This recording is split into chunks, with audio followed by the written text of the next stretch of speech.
Hello friend, स्वागत है आपका अपने चैनल लास्ट क्लास में। आज की इस वीडियो में हिंदी के काफ़ी महत्वपूर्ण पाठ प्रेम आईनी श्री राधिका के सभी महत्वपूर्ण ऑब्जेक्टिव प्रश्न एवं इसके उत्तर को बताएंगे। जितना भी हम आपको ऑब्जेक्टिव प्रश्न बताएंगे वो आपके बोर्ड परीक्षा के लिए काफ़ी महत्वपूर्ण रहेगा, तो एक भी प्रश्न आप लोग स्किप मत कीजिएगा। वीडियो को प्लीज़ आप लोग शुरू से लेके अंत तक देखिएगा और इसमें से जो भी प्रश्न आपको याद ना हो तो प्लीज़ आप लोग उसे नोटबुक पे लिख के जरूर याद कर लीजिएगा। और चैनल को अभी तक आप सब्सक्राइब नहीं किए हैं तो चैनल को सब्सक्राइब कर लीजिएगा और सब्सक्राइब करने के बाद एक बेल आइकन आता है तो बेल आइकन को दबा के ऑल पे कर लीजिएगा, ताकि जब भी लाइव क्लास हो तो आपके पास नोटिफिकेशन पहुंचता रहे।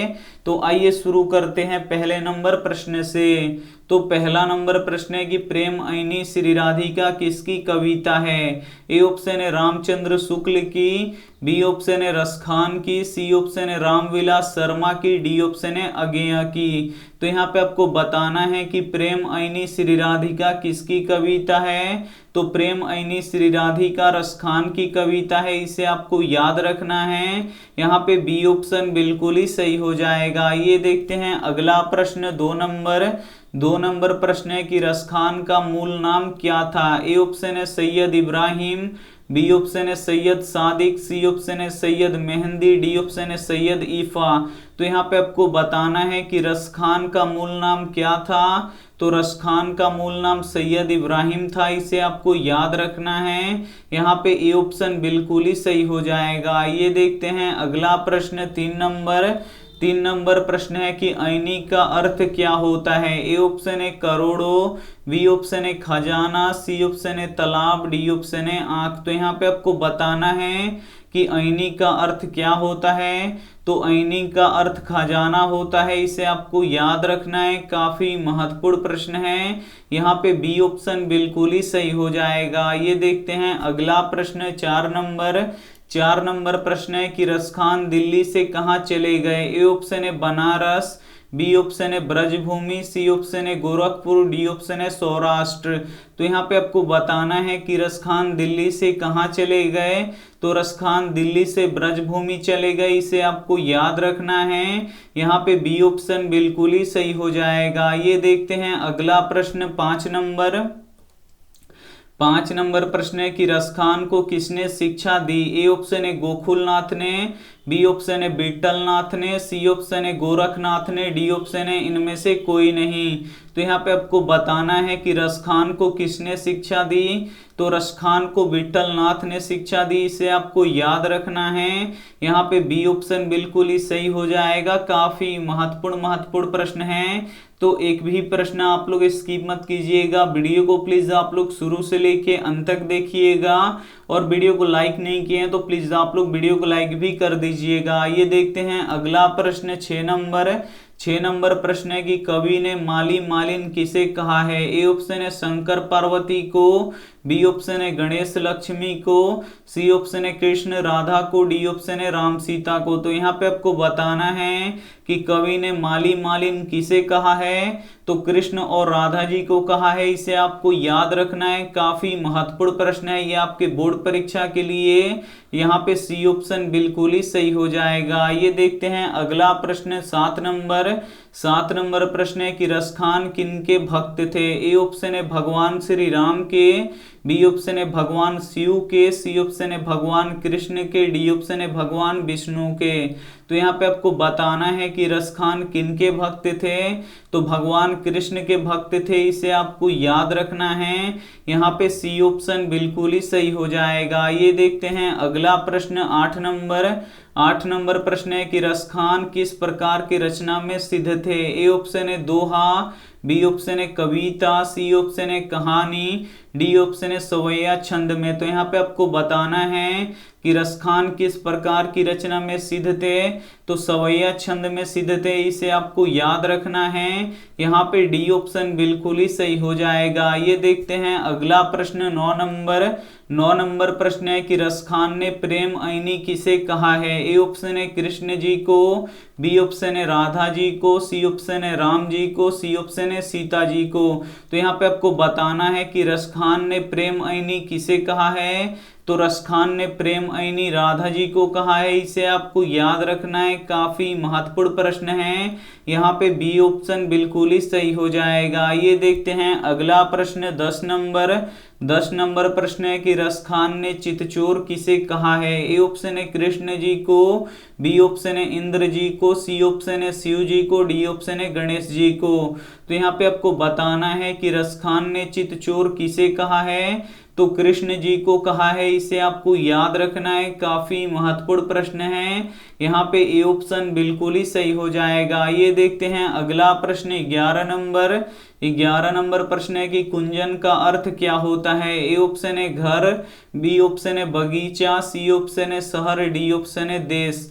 तो यहाँ पे आपको बताना है कि कुंजन का अर्थ क्या होता है, तो कुंजन का अर्थ बगीचा होता है, इसे आपको याद रखना है, काफी महत्वपूर्ण प्रश्न है। यहाँ पे बी ऑप्शन बिल्कुल ही सही हो जाएगा। ये देखते हैं अगला प्रश्न 12 नंबर प्रश्न है कि सुजान रसखान किनकी रचना है। ए ऑप्शन है सुजान की, बी ऑप्शन है रसखान की, सी ऑप्शन है मियाजान की, डी ऑप्शन है नसीर की। तो यहाँ पे आपको बताना है कि सुजान रसखान किसकी रचना है, तो रसखान की रचना है, इसे आपको याद रखना है। और ये भी प्रश्न काफी महत्वपूर्ण है आपके बोर्ड परीक्षा के लिए। यहाँ पे बी ऑप्शन बिल्कुल ही सही हो जाएगा। ये देखते हैं अगला प्रश्न 13 नंबर प्रश्न है कि प्रेम वाटिका किसकी रचना है। ए ऑप्शन है रसखान की, बी ऑप्शन है अनामिका की, सी ऑप्शन है प्रेमधन की, डी ऑप्शन है वीरेन डगवाल की। 13 नंबर प्रश्न काफी महत्वपूर्ण है आपके बोर्ड परीक्षा के लिए। यहाँ पे आपको बताना है कि प्रेम वाटिका किसकी रचना है, तो प्रेम वाटिका रसखान की रचना है, इसे आपको याद रखना है। यहाँ पे ए ऑप्शन बिल्कुल ही सही हो जाएगा। ये देखते हैं अगला प्रश्न 14 नंबर प्रश्न है कि रसखान कवि थे। ए ऑप्शन है हिंदी कवि, बी ऑप्शन है सूफी कवि, सी ऑप्शन है उर्दू कवि, डी ऑप्शन है संस्कृत कवि। तो यहाँ पे आपको बताना है कि रसखान कवि थे, तो जो रसखान थे ये हिंदी कवि थे, इसे आपको याद रखना है। यहाँ पे ए ऑप्शन बिल्कुल ही सही हो जाएगा। ये देखते हैं अगला प्रश्न 15 नंबर प्रश्न है कि रसखान का रचना काल किसके समय का था। ए ऑप्शन है जहांगीर के समय का, बी ऑप्शन है अकबर के समय का, सी ऑप्शन है बाबर के समय का, डी ऑप्शन है औरंगजेब के समय का। तो यहाँ पे आपको बताना है कि रसखान का रचना काल किसके समय का था, तो जहांगीर का समय काल का था, इसे आपको याद रखना है। यहाँ पे ए ऑप्शन बिल्कुल ही सही हो जाएगा। काफी महत्वपूर्ण प्रश्न है, तो एक भी प्रश्न आप लोग स्किप मत कीजिएगा। वीडियो को प्लीज आप लोग शुरू से लेके अंत तक देखिएगा, और वीडियो को लाइक नहीं किए हैं तो प्लीज आप लोग वीडियो को लाइक भी कर दीजिएगा। ये देखते हैं अगला प्रश्न 16 नंबर प्रश्न है कि रसखान के इष्ट थे। ए ऑप्शन है भगवान राम के, बी ऑप्शन है भगवान कृष्ण के, सी ऑप्शन है भगवान विष्णु के, डी ऑप्शन है भगवान शिव के। तो यहाँ पे आपको बताना है कि रसखान इष्ट थे, तो रसखान किसके इष्ट थे, तो ये भगवान कृष्ण के इष्ट थे, इसे आपको याद रखना है। यहाँ पे बी ऑप्शन बिल्कुल ही सही हो जाएगा। ये देखते हैं अगला प्रश्न 17 नंबर प्रश्न है कि सवैयों में रसखान की कैसी आकांक्षा प्रकट है। ए ऑप्शन है मुक्ति की, बी ऑप्शन है भगवान प्राप्ति की, सी ऑप्शन है ब्रजभूमि निवास की, डी ऑप्शन है स्वर्ग प्राप्ति की। तो यहाँ पे आपको बताना है कि सवैये में रसखान की कैसी आकांक्षा प्रकट है, तो ब्रजभूमि निवास की आकांक्षा प्रकट है, इसे आपको याद रखना है। यहाँ पे सी ऑप्शन बिल्कुल ही सही हो जाएगा। ये देखते हैं अगला प्रश्न 18 नंबर प्रश्न है कि रसखान किस काल के कवि थे। ए ऑप्शन है आदिकाल के, बी ऑप्शन है मध्यकाल के, सी ऑप्शन है रीति काल के, डी ऑप्शन है आधुनिक काल के। तो यहाँ पे आपको बताना है कि रसखान किस काल के कवि थे, तो रसखान रीति काल के कवि थे, इसे आपको याद रखना है। यहाँ पे सी ऑप्शन बिल्कुल ही सही हो जाएगा। ये देखते हैं अगला प्रश्न 19 नंबर प्रश्न है कि प्रेम वर्ण का अर्थ क्या होता है। ए ऑप्शन है प्रेम का वर्णन करना, बी ऑप्शन है प्रेम के रंग, सी ऑप्शन है प्रेम की पूजा, डी ऑप्शन है प्रेम में अंधा होना। तो यहाँ पे आपको बताना है कि प्रेम वर्ण का अर्थ क्या होता है। तो प्रेम वर्ण का अर्थ प्रेम रंग होता है, इसे आपको याद रखना है। यहाँ पे बी ऑप्शन बिल्कुल ही सही हो जाएगा। ये देखते हैं अंतिम प्रश्न 20 नंबर प्रश्न है कि रसखान की भक्ति कैसी थी। ए ऑप्शन है सगुण, बी ऑप्शन है निर्गुण, सी ऑप्शन है नौगुण, डी ऑप्शन है इनमें से कोई नहीं।